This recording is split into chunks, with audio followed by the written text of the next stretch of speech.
Hello, Mr. Chairman. Hello, Andrew. Thank you very much indeed for agreeing to do this. It's the second of the Q&As that we've done with you. And just for anybody listening and watching, the questions I'm about to ask you come from the Supporters Trust membership, but also from the wider fan base. You haven't asked us to take anything out, nothing's been edited out, so we're asking you all the questions that we've received. The first one was quite naturally, I thought, a general one about how do you and the ownership feel about our first season in the Premier League after 23 years? How do you feel about, how do you think it's all gone? Well, I think it's been fantastic fun. Obviously, we're having this interview at a slightly strange time because we don't know the final conclusion of the season. I think we've been playing well. We're all very optimistic about the games which are the two games which are left, and I think we feel that the club's in a good place. Obviously, when you're in my position, you always go back and in your mind to remember what it was like when we first came here. Yeah. And it's difficult, and you need to guard against short-term events dictating where you end up. But I think if you look at the full picture from when we came to where we are today, I think we can be happy with the progress that's been made. Although in football, in my experience, as soon as you start congratulating yourself, you're about to face a fall, and we've never done that historically, and we don't intend to start doing it now. There's still a lot of work to do to get this club to where we really want it to be, which is an established Premier League club. But the progress we've made is encouraging, if I can put it that way. Okay. So I think I'm hearing you're saying the direction of travel is about right. I hope so. Look, you know, whatever happens, we're going to have our highest league finish for nearly a quarter of a century. Yeah. We've had the most amazing rate of renewals of season tickets and season cards. Yeah. I think we're running at over 97%. Wow. How would that compare with previous seasons? Well, you would normally, I think, expect to work on a basis of an 85% renewal, right, because obviously people move, their life circumstances change. Yeah. So we have to take all those factors into account. So I think this is the best rate of renewal in history. Okay. For the club. Absolutely astonishing support. Yeah. And as you know, that's come at a time when we don't know yet which division we're playing in next season. Yeah. So that tells us that we're getting some things right in terms of the support. And so on the pitch and off the pitch, I think we're in a very healthy position, and we have owners who are totally committed, who have invested heavily, who just want success for the club, and who made a significant decision, and I know you're going to ask me about it later, but who made the significant decision that we weren't just going to make up the numbers this season, and that we were going to really fight to retain our status. Okay. We don't have a specific question about the nature of the support this season. You know, nobody's come in and said, what do you think about the support? But I'm going to ask that.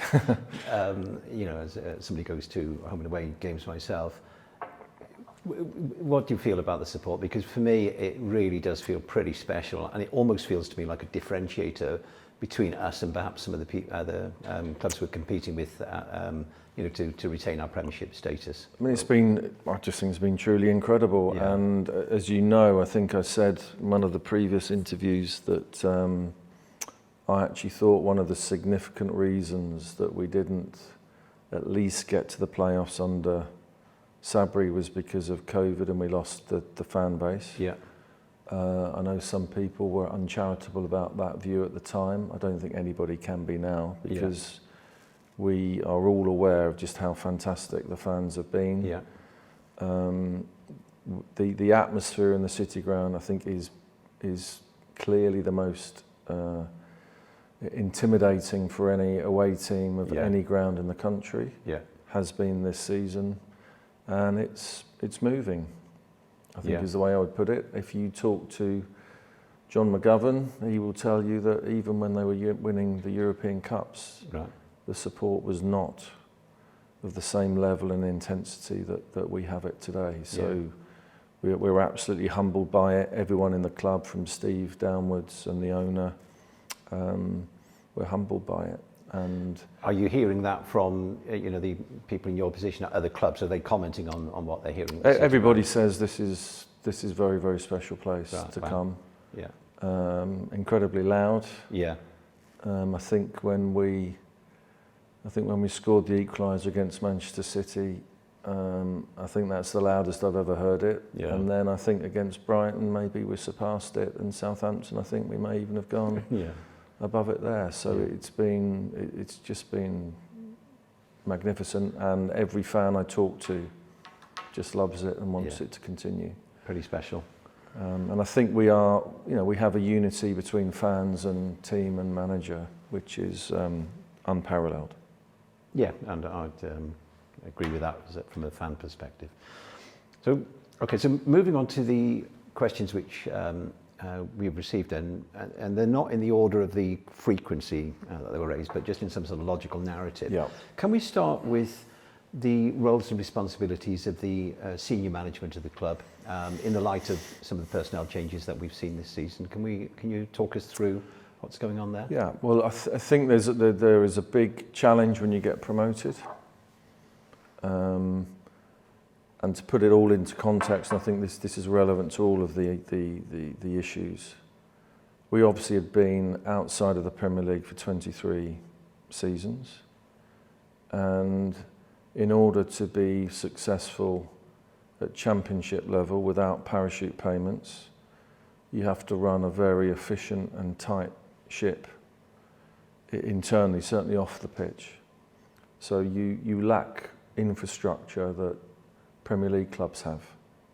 So when you come up, there's that difficult first season where you need to invest, you need to develop, you need more individuals in your senior management team.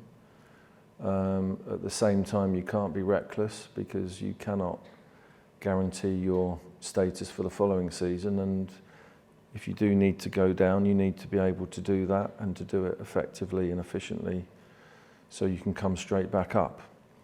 But we had a very slim management structure, if I can put it that way, in the Championship. So we have developed that and restructured. So at the moment we have been able to bring in a number of new individuals. So if you look at the structure at board level, obviously there's myself as chairman. We have the two non-exec directors in Yanis and Johnny. And then we have Kyriakos, who is the director of football. Ross, as soon as the paperwork is sorted and resolved on owners and directors test, Ross Wilson will be joining us as the Chief Football Officer. He's obviously already working for us and as an employee, but he will join the board. So that's where we are in terms of board level. In terms of the senior management team, we have a finance director, we have the Chief Commercial Officer, we have the communications director. So all these individuals are new in post, and we also have our Chief Operating Officer. So in terms of numbers, there's a significant increase in the senior management team, and we also have Lee assisting us, Lee Charnley, who's highly experienced with consulting work as well in that team. So we've made significant strides there, significant investment. And I think we're off the pitch. I think we're confident we're operating well.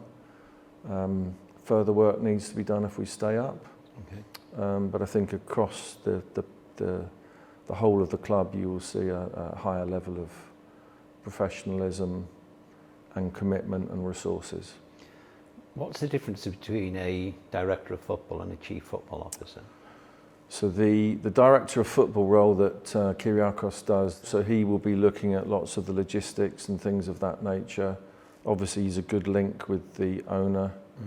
He has that huge experience at Olympiacos. So those are the areas in which he will be principally involved. And the chief football officer role is a significant investment in the whole of the football structure within the club. So Ross will be handling everything from first team, with an oversight of the first team, all the way through to academy, to the women's game, etc., etc. So that's the sort of the fundamental overview role at the club. And how does our structure now compare with clubs of a similar size? We're not talking about the very, the huge global concern type clubs, but clubs like us. How does our structure? I think we're now we've got the structure and feel of a Premier League club. Yeah. I think that's the reality to it. It's always incredibly difficult when you come up through the playoffs and you haven't been in the Premier League before, because you get a few weeks notice and you're either planning to be a proper Premier League team or you're back in the Championship, and the reality is these things take time to build. I think we've dealt with it fairly speedily, and we all feel that we're in a good place.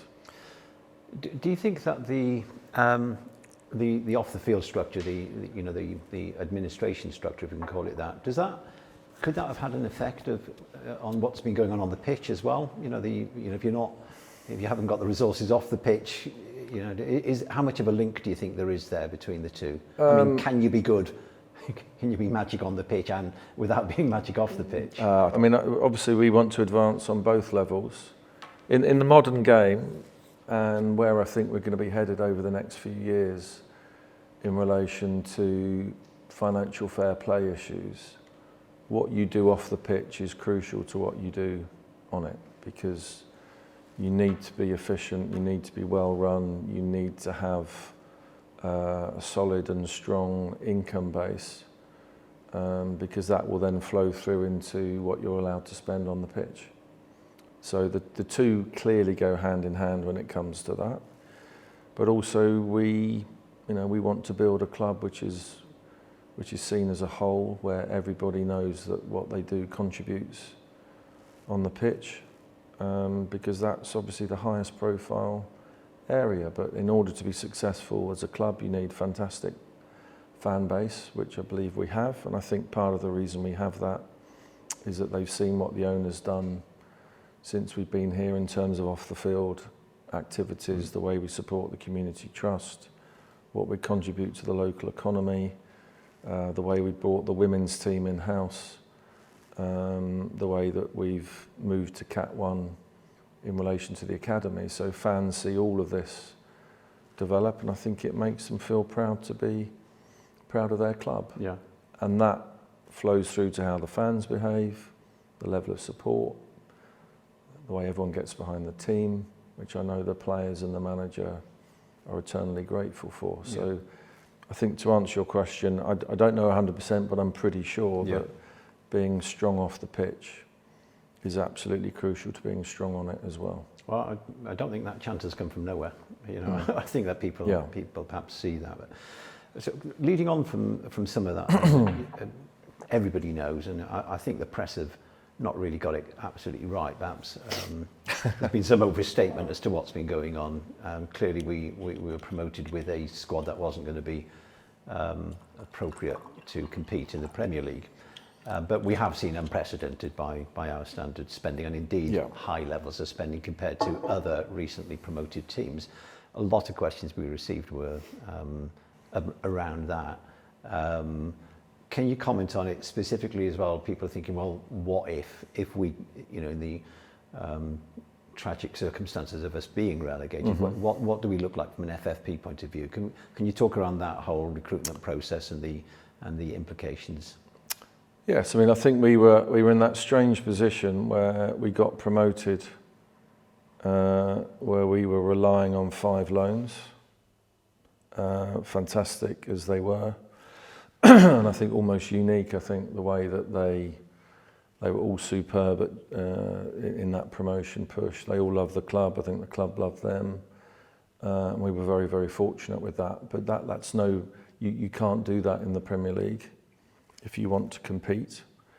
And please don't get me wrong, I'm not being critical of any other clubs or their business models in what I'm about to say, but I think the ownership sat down at the end of the Wembley final and thought, well, look, there's a pretty stark reality for us here, which is even for clubs which had done very well in the Championship, who'd been promoted automatically, who'd had a record in the Premier League and who'd had parachute payments, and who still spent significant sums, were relegated without really ever looking like they were going to stay up. And I think we had a stark decision to make that we'd been out of the top league for 23 years, and we think the fans deserved the chance for us to try and stay there. And as a result, the investment had to be significant. As you know, Andy, we have always complied with FFP, or profitability and sustainability, whichever way you want to put it. And we continue and will continue to do so. That's always been a part of our philosophy. There has been substantial investment in the team, but as I hope people will realise, it's been balanced. So some of the deals are short term. So if the worst happens to the worst and we got relegated, those numbers won't carry over on the books. I think we have had a good balance of experienced professionals as well as some exciting young talent. I don't want to get into naming names of players because it will be misrepresented, but I think it's quite clear that we have some highly talented players on reasonably long contracts who obviously have significant value for us. So as with all these things, it's, as I've always said, right from the start in the open letter back in 2017, we will comply with the rules. That always means that sometimes you have to shuffle the pack. But the aim is always to make sure that at the end of it, over the medium term, that the cards you hold are stronger than the ones you inherited. And I think we've been able to do that. We've shown we've been flexible in all the relevant circumstances. And we have, I can assure people, we have a plan A and we have a plan B. Plan A if we stay up, plan B if we go down.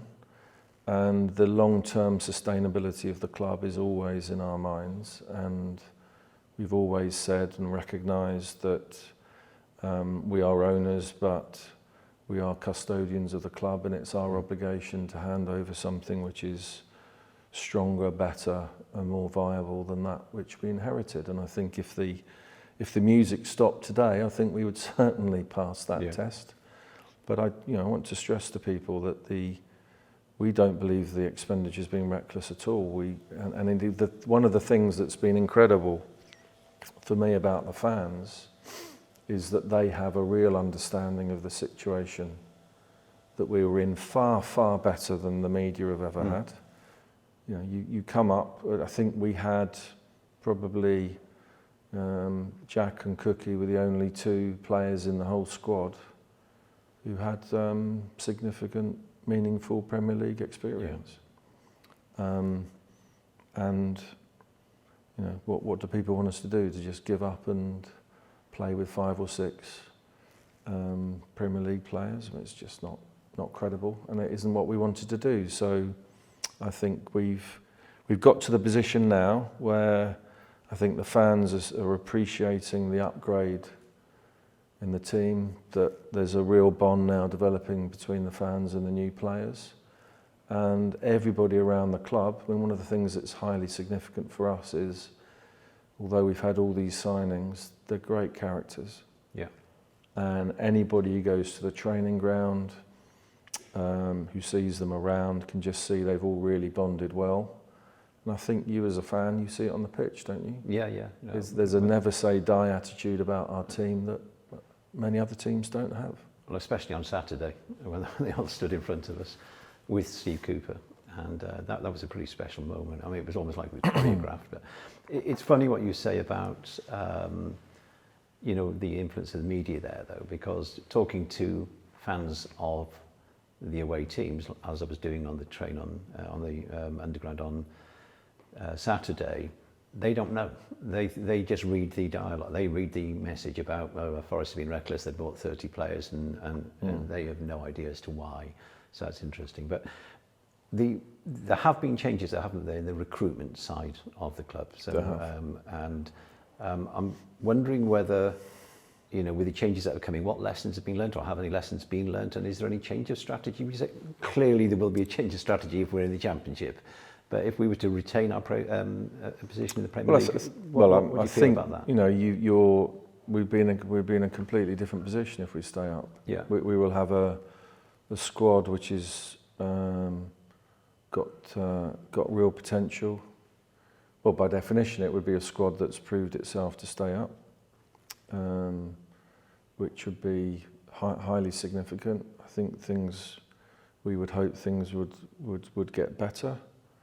Look, there's a lot of nonsense spoken about strategy. I think when you're in that position, when you come up from the playoffs, and you have to make, you can't just sit there and be academic about it. You've actually got to get the bodies in. You've got to get the players in, and you haven't got much time to do it in. And of course, there were plans and structures. As with everything, the market for players moves rapidly. None of it is straightforward. Often, when you are the team that's come up through the playoffs, you're at the bottom of the pecking order. Players are reluctant to come to you, and their agents are reluctant to come to you because they think, well, you're the ones that are most likely to get relegated.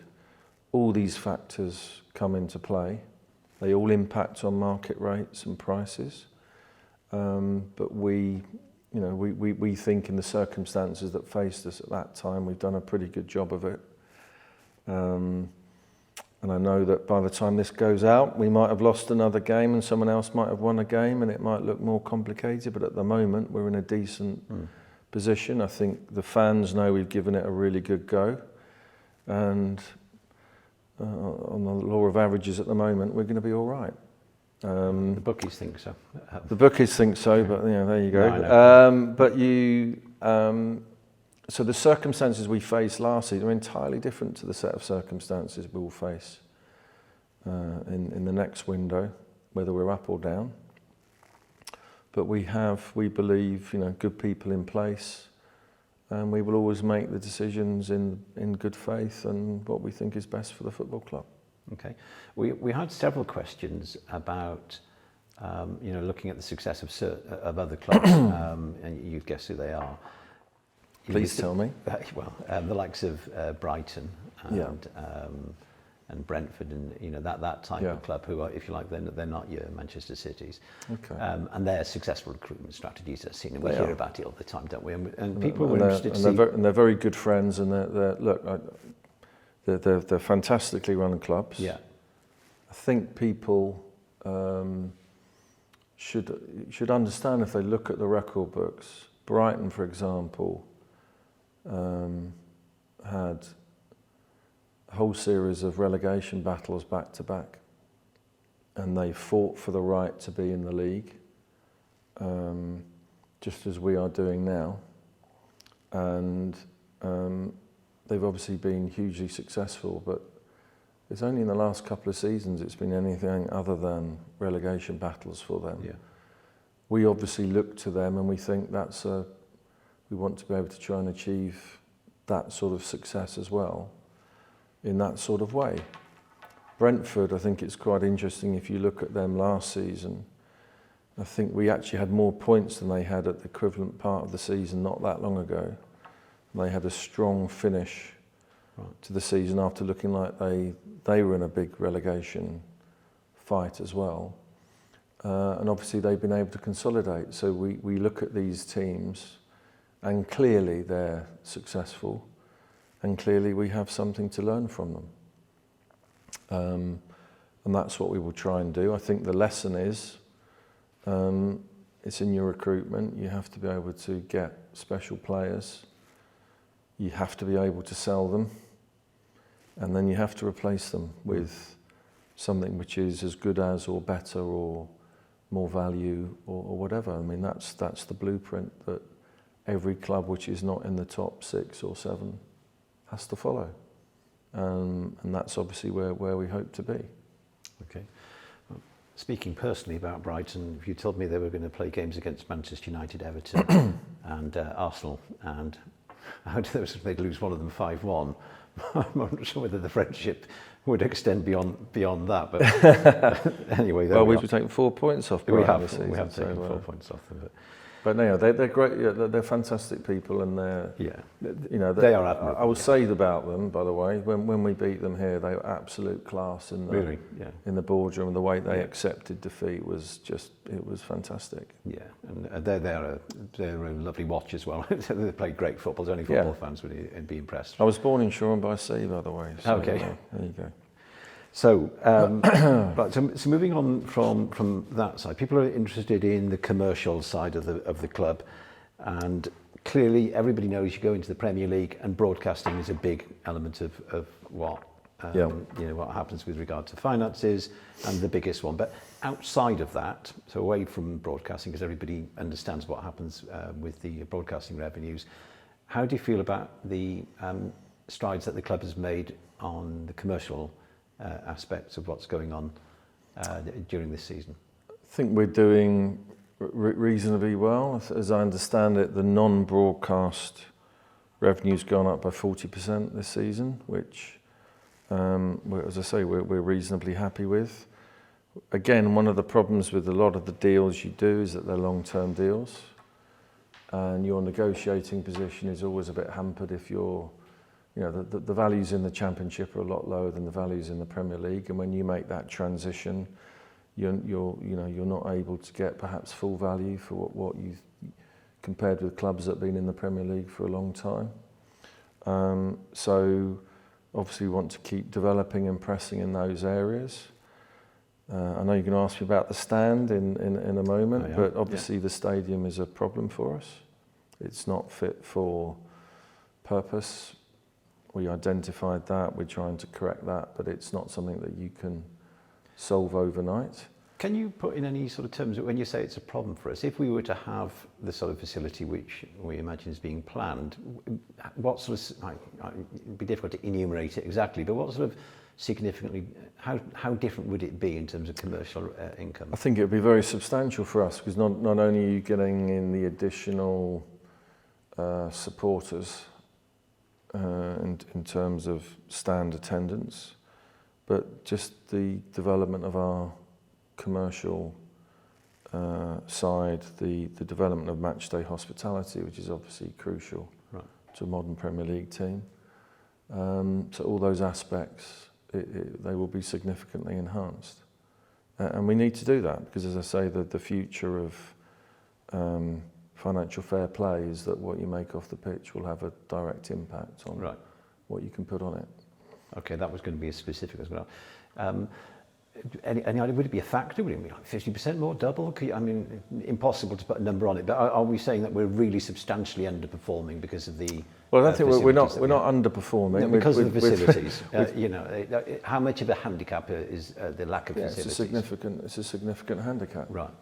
And so there's the demand there, but we don't have the facilities to meet. Yeah. Look, you and I know, I think for some of the big games, we could have sold 50,000. Right. Let's be straight about it. You know, we could be a very, very big match day crowd, and we don't have the facility for that. Okay. Now, those are things which you can't change overnight. They take years and years to develop. They're clearly on the agenda. But this is what we need to do. But look, I think if we can stay up, if we can become a regular Premier League side, then all the deals improve. That's the reality of the situation. Okay, so that was going to be a lead-on question. What plans are in place? So we stay up. The plans are in place to what? Go back, renegotiate, talk to potential new partners, if that was the right term. It's a constantly evolving market, and we need to be in it. Yeah. How about front of shirt sponsorship? That was something a few people have asked about. I mean, I happen to say I think that it's tremendous to see a club of the profile of Nottingham Forest supporting an organisation like UNHCR. Yeah. And you know, there's ourselves in Barcelona with that sort of thing. But people nevertheless have commented on it, saying, "Well, you left some millions on the table there. Why was that decision taken? And how does that look going forward?" I mean, it's one of those. You know, I think it was misreported at the time. I think the owner, and obviously he's done this at Olympiacos before, so this isn't an isolated one-off. I think he thought that the market for front of shirt was too soft, by which I mean he felt that and feels that clubs are selling themselves short. Okay. Because this important part of your club, which is reflected all around the world, is being given away, he thinks, too cheaply. Okay. And it was never a point of saying, if we don't get X million, we're not going to play ball. It was never done in those terms. It was more of a, look, I think unless we're going to get X, we can do much more for the club by having a charitable sponsor on the front. Okay. And I think we all feel pretty proud of what we've done there. Yeah. Does it lock out deals moving forward? Of course it doesn't. We will need to look and see where we stand after this season and what deals are on offer. So we may well have a commercial sponsor on the front for next season. But I think that in the circumstances we faced, a new club coming up, you don't demand big numbers. And I think it was the perfect time to put something very significant that says a lot about the club on the front, which gets us global attention for a wonderful cause. It's interesting what you said there about Olympiacos. I didn't know that. So was there a similar thing? I think they had UNICEF, I think. Did they? Okay. Mm-hmm. Right. So Mr. Marinakis obviously had experience of track record, and it's something that, you know, look, it's all about proportionality. Sometimes you can do these things, sometimes you can't. Right. But to exclude it completely would be wrong. And that's why we took the decisions we did. Okay, thank you. Right, so the next question is the one which you expected, and the one on which we received the most. You know, nearly half actually of the people who got in touch with us, and that was in the hundreds. Yeah. Nearly half of them asked questions relating to the new Peter Taylor stand, the development on it.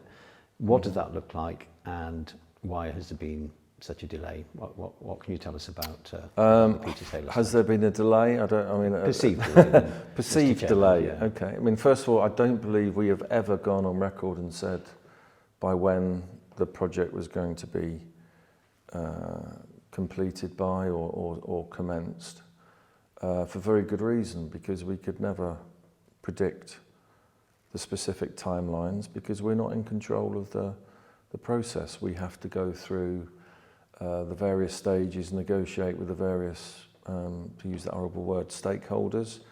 As you know, we have to deal with 3 councils. The City Council are our lease, own the freehold at the moment to the stadium. We have Rushcliffe as the planning authority, and we have the County Council, I think, as the highways authority. So we actually have to negotiate with all 3, which is not always straightforward. And when you think you made progress in one area, sometimes you have difficulties in another. But we knew that these challenges were there, but we've done it because we think the vast majority of our fans believe the City Ground is the correct location that they want to watch their football at. And we've recognised that. In terms of where we've got to, I think compared with a lot of them, if you talk to Crystal Palace about how long they've taken, we've come a much further way than they have in a much shorter space of time. We have got the resolution to grant planning permission, so it doesn't have to go back to the planning committee at Rushcliffe, which is a very significant step to have achieved. We've spent millions on this project so far. The resources are still there to continue. As you will realise, some of our negotiations are confidential and without prejudice. So I cannot identify the specific area at the moment which is on which we're having to work and negotiate hard. All I can say is it's something which we owe it to the club to make sure we are not entering into any arrangements which are unfair on the club, because they could have repercussions for many, many years to come. I'm not going to say anything more than that, but we are optimistic that we will get that sorted reasonably quickly, that we will get the final sign-off on everything hopefully this summer. And as we have then said, there's then a period, and by definition this isn't going to go on forever because the planning permission itself will be time limited. Okay. But we need to make sure that the work is done at the right time, that we need to avoid what has happened to quite a few clubs historically, that when they're developing their stadium, things go wrong for them on the pitch and that the two are actually related, and we cannot allow that to happen. So we need, as I've already said to people, the timing is partly a sporting decision, and we need to know that we have a mature enough squad and way of playing, which means that by having a stadium where we will lose the full atmosphere of the City Ground for a period, right, that does not have a significantly material adverse impact on the team and its performance. It's one of those interesting issues, I think, the stand. We all know we need a new one. Everyone disagrees depending on their own circumstances as to how quickly that should happen and when and what it should look like.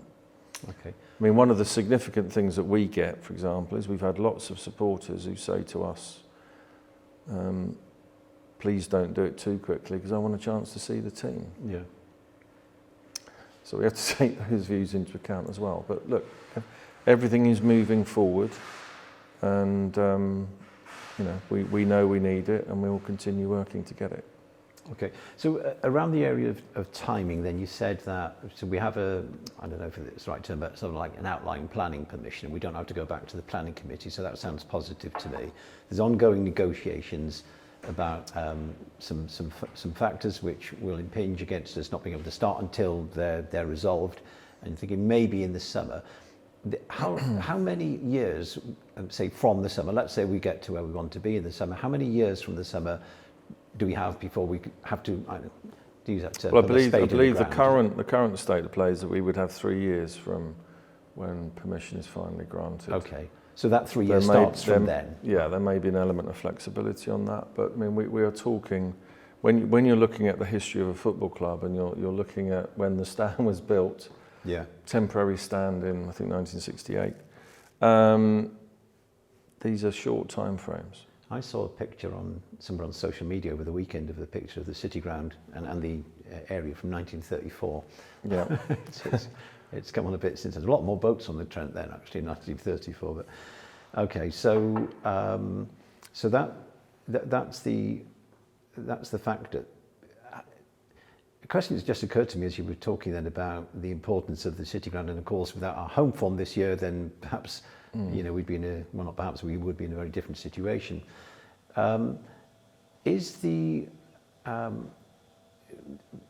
nature of the stand that's going up, and we've all seen the images and so on, haven't we? And obviously we recognise that's exactly what it's going to look like as the end thing. But would the speed of construction be an important factor? You can imagine. It seems to me that the stand at Fulham has been going up forever. Each time I go there, it's still not quite there, and it's still not quite fully open. For us, would that be an important factor? Can you build something quickly? Could you have it half open? Knock it down on the last day of the season. Different people tell you different things, don't they? So we'll have to assess with our experts what version of the future is viable, if I can put it that way. I mean, look, yeah, Fulham stand's taken quite a long time, hasn't it? Yeah, it seems so. But so look, you know, we've got some brilliant people advising us. We've got the best people in the business advising us, and yeah, we'll have to listen to what they say. You know, we're not going to fall for the person who just tells us this is the Goldilocks alternative. You know, we've got to make sure that the decisions are rooted in reality and proper assessment. Does our league position, and I don't mean within the Premier League, but you know, Premier League or Championship, will that impact on the development? Not at the moment, not to my knowledge. Yeah. I mean, we look, if you know the R word, relegate. If we're relegated, we have a simple job, which is to get back up as quickly as we possibly can. And I think that everyone here knows that. Everyone here knows the Championship, has huge respect for the other clubs in the Championship, but we'll do our absolute best to make sure that we come straight back up. And there are clubs that we're very friendly with and that we have played a lot over the last few seasons who've done exactly that. Look at Fulham. And so, you know, you can't halt everything at the club just because of a relegation. And we wouldn't do. Okay. Thank you for that. That was the biggest one, as I say. There's another question that a lot of people raised, and we know that we've had a written Q&A out about this, but no apologies for asking you once again about the season ticket or season card hike in pricing. People raised this with us repeatedly, and specifically there was concern about the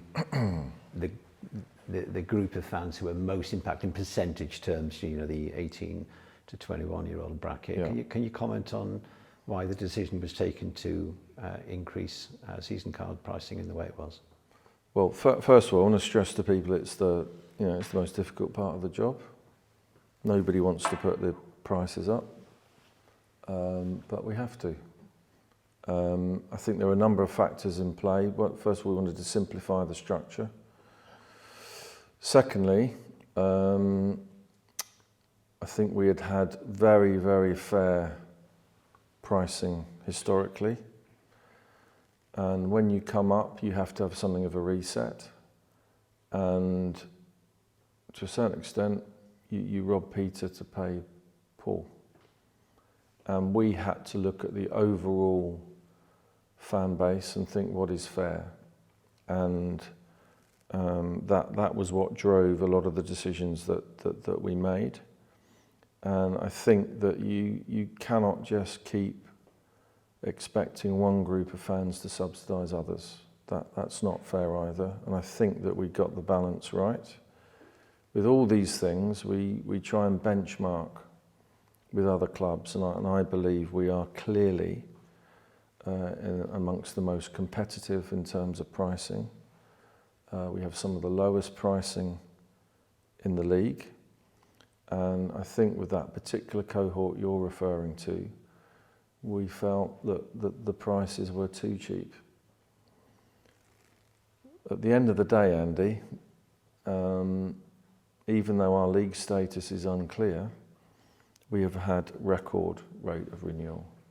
Yeah. And one of the difficulties we have, I don't know if it's a difficulty, it's a fact of life, but the people who wish to complain often complain. The people who are happy and say, well, actually, I think that's a fair balance you've struck, don't say anything. So if you just look at the complaints, you get an unfair picture of the overall position. And many, many, many fans that I've met have said, look, we think overall it was fair. Yeah. And the numbers of people, you know, you're getting brilliant entertainment for a fair price, I think. And as I say, at the end of the day, the renewal rate tells us all we need to know. And even in that cohort that you're referring to, I think it's 95% renewal rate. Now, looking at that age group, you would expect the renewal rate, all things being equal, to be much lower than that. People move, people get jobs, people have kids, etc., etc. And it's an incredible level of renewal, which tells us we've got it right. Some other clubs publish, you talk about the renewal rate, so some other clubs publish numbers on the amount of people waiting to buy season cards and so on. I think at Leeds it's 20,000 and so on. You hear these sort of numbers. I don't think the club has an official number. Do you have any ideas to what the latest We haven't. demand is? I think we're in a slightly unusual position that because of the Peter Taylor stand development, obviously we're not releasing more season tickets because that season cards show my age. Because I think that could lead to very significant logistical issues. Because obviously people with season cards are going to get a degree of preference when we do the development. So that's constantly there in the back of the mind. So we don't have the waiting list. It's just not something not at the moment. We have at the moment. Okay, Mr. Chairman, I think that's it for part one of the Q&A.